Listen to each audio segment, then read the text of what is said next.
Des fois, j'arrive à manifester tout ce que je veux avec une facilité déconcertante et d'autres fois, c'est tellement difficile que je remets en question en fait ma capacité à manifester quoi que ce soit. Donc si vous vous retrouvez dans la même situation, aujourd'hui je vais vous parler de 10 choses qui pourraient être en train de vous empêcher de manifester ce que vous voulez et on va parler aussi de comment les surpasser pour avoir tout ce que vous voulez. Le premier point, c'est de croire que vous ne le méritez pas. Même si vous avez une idée très claire de ce que vous voulez avoir ou accomplir, il se peut qu'au fond de vous, il y ait des croyances que vous ne le méritez pas tout simplement. Ce sont des croyances sous-jacentes qui sont logées dans votre subconscient et donc vous ne vous en rendez même pas compte. Vous pensez à la surface que vous le méritez alors qu'au fin fond de vous, vous pensez que vous ne le méritez pas. Donc il est très intéressant de faire un travail introspectif justement pour déceler ça et justement changer ces croyances en utilisant la méditation, les mantras et les affirmations par exemple. Le second point, c'est de ne pas croire à l'abondance. Si vous ne croyez pas à l'abondance, au fait qu'il y en a assez et même plus qu'assez pour vous et pour tout le monde sur cette terre, vous allez toujours vivre en fait dans cette peur que si quelqu'un d'autre arrive à avoir ce que vous voulez, à accomplir ce que vous voulez, vous n'allez pas pouvoir l'avoir étant donné qu'il l'a déjà pris.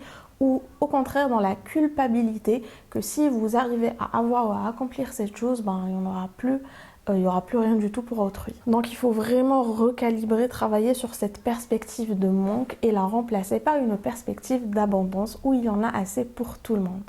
Le troisième point, c'est la comparaison et malheureusement, aujourd'hui, les réseaux sociaux ont introduit un niveau supérieur de comparaison parce qu'avant, en fait, on se comparait à son voisin, à son collègue, à des amis, à des copains. Mais aujourd'hui, on a un accès à un nombre infini de personnes et on a un accès en fait très inédit sur leur vie. On peut voir quand on veut en fait la vie d'autres personnes partout dans le monde. Où vont ces personnes, qu'est-ce qu'ils font, avec qui ils sont, qu'est-ce qu'ils ont accompli, à quoi ils ressemblent, à quoi ressemble leur intérieur, leur quotidien. Et on oublie en fait que c'est une version bien éditée, minutieusement sélectionnée justement pour vous plaire.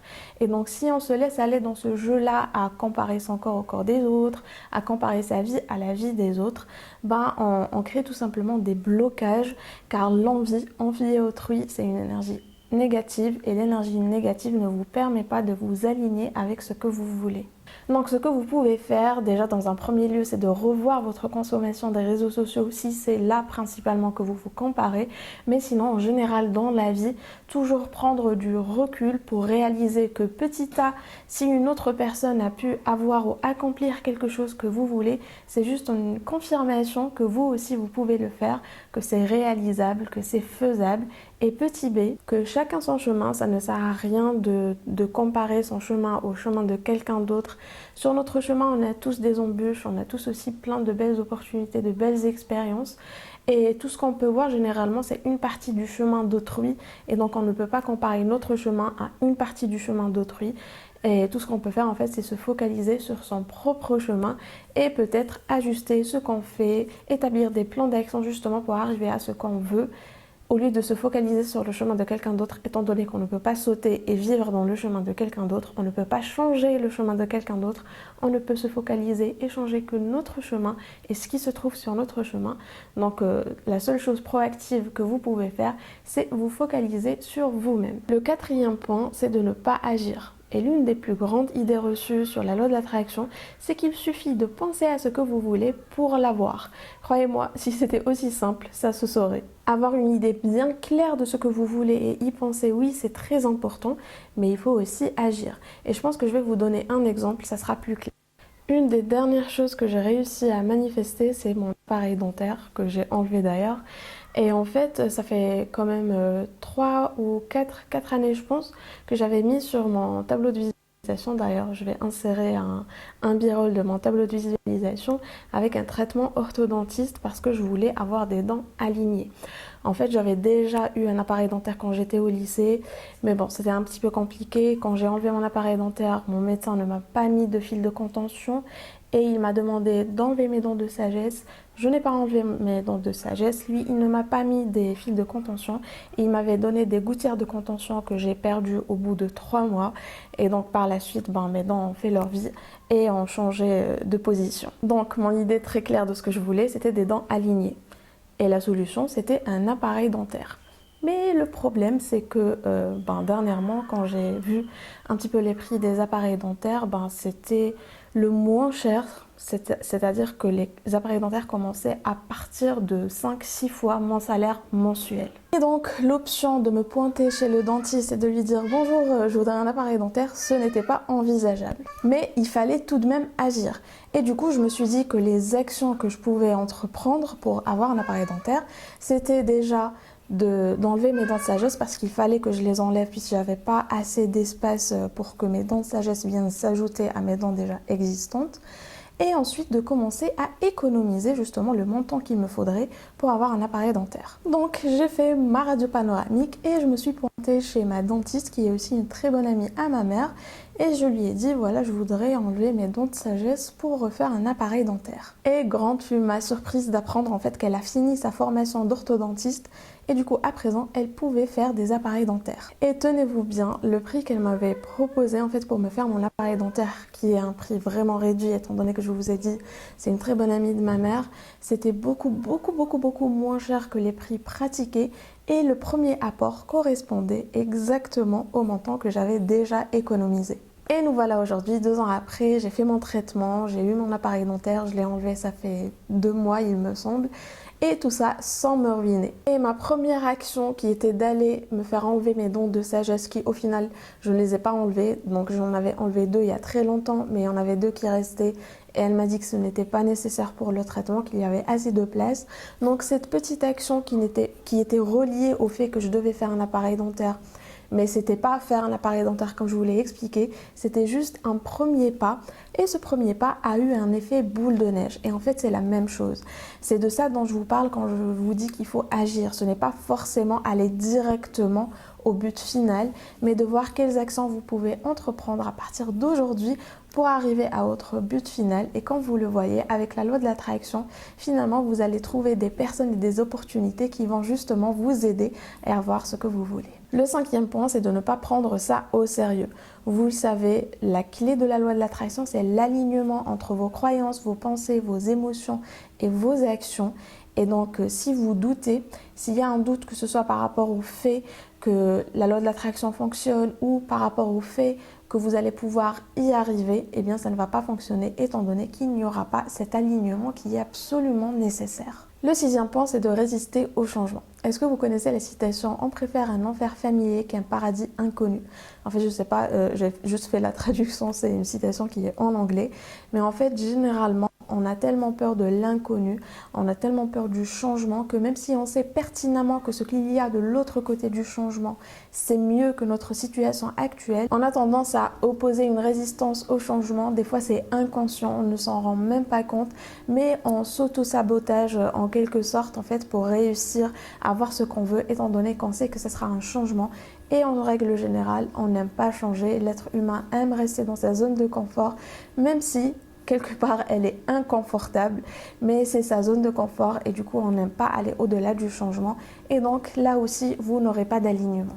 Le 7e point, c'est de trop s'attacher. Encore une fois, c'est très important d'avoir une idée claire de ce que vous voulez, d'y penser, etc. Mais il faut savoir aussi lâcher prise. D'ailleurs, le lâcher prise, c'est un terme qu'on entend énormément dans le jargon de la loi de l'attraction. Et en fait, voyez ça un petit peu comme si quelqu'un venait et vous disait « Écrivez-moi une lettre ». Écrivez-moi dans cette lettre tout ce que vous voulez avoir et je vais l'exaucer.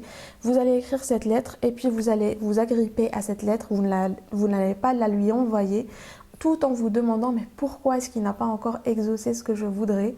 Mais c'est parce que vous vous attachez beaucoup trop à la lettre au point de ne pas la lui donner. Et il faut aussi ne pas trop s'attacher à la forme du résultat, rester un petit peu ouvert à un petit changement dans le résultat parce que des fois, voilà, il va y avoir des opportunités qui vont venir pour vous permettre d'avoir quelque chose d'encore meilleur, mais vous êtes tellement focalisé sur votre idée fixée de ce que vous voulez que vous allez rater ces opportunités. Et pour le lâcher prise, il y a une histoire que j'aime beaucoup d'Oprah.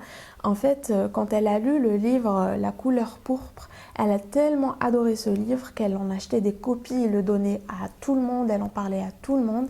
Et quand elle a su qu'ils allaient faire une adaptation cinématographique, elle voulait trop jouer le rôle de... Je sais plus comment s'appelle le rôle. J'ai lu le livre, d'ailleurs je vous le conseille, c'est un excellent bouquin. Mais en tous les cas, elle s'était dit non, ce rôle il est fait pour moi. Elle aimait trop ce personnage, elle voulait vraiment le jouer. Et en plus, le mari de ce personnage s'appelait Harpo et c'est Oprah à l'envers. Et du coup pour elle c'était destiné, c'était son rôle à elle. Du coup elle a fait des auditions et par la suite elle est devenue quasiment obsédée par ce rôle.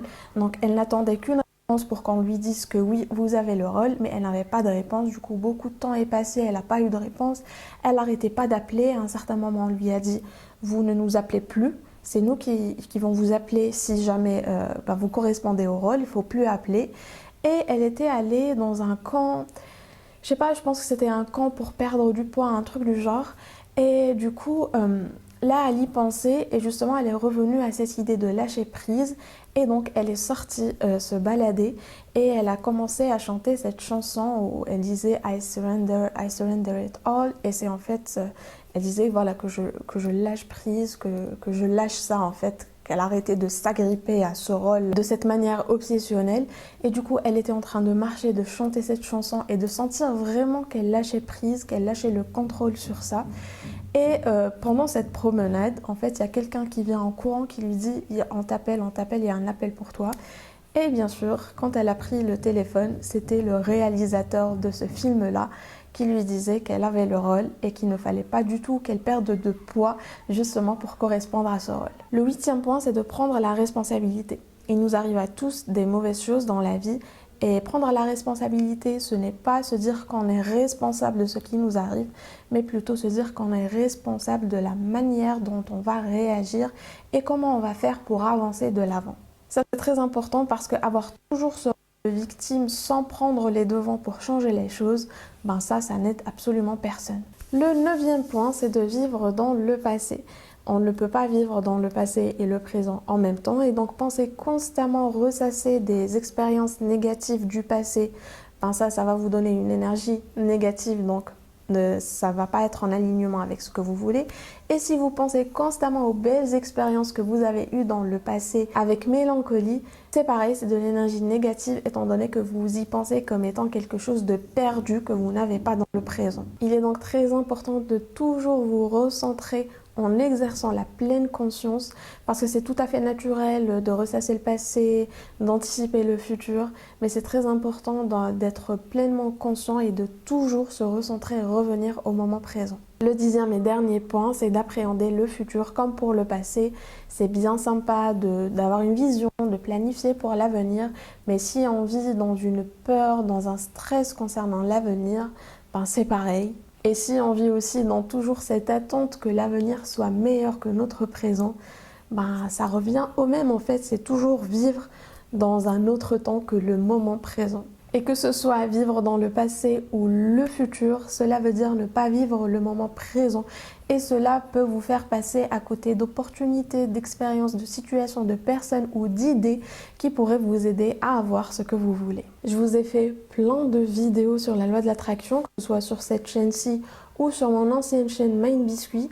Je vous laisserai toutes ces vidéos en barre d'infos. Je vous laisserai aussi des recommandations de livres sur la loi de l'attraction étant donné que j'en ai lu pas mal. Donc je vous laisserai mes recommandations. J'espère que cette vidéo vous a plu, qu'elle vous aidera à manifester tout ce que vous voulez. Si vous n'êtes pas abonné, abonnez-vous pour ne pas manquer mes prochaines vidéos. N'hésitez pas à me raconter dans les commentaires vos expériences. D'ailleurs, je vous ai fait une vidéo où je vous raconte pas mal de mes expériences avec la loi de l'attraction.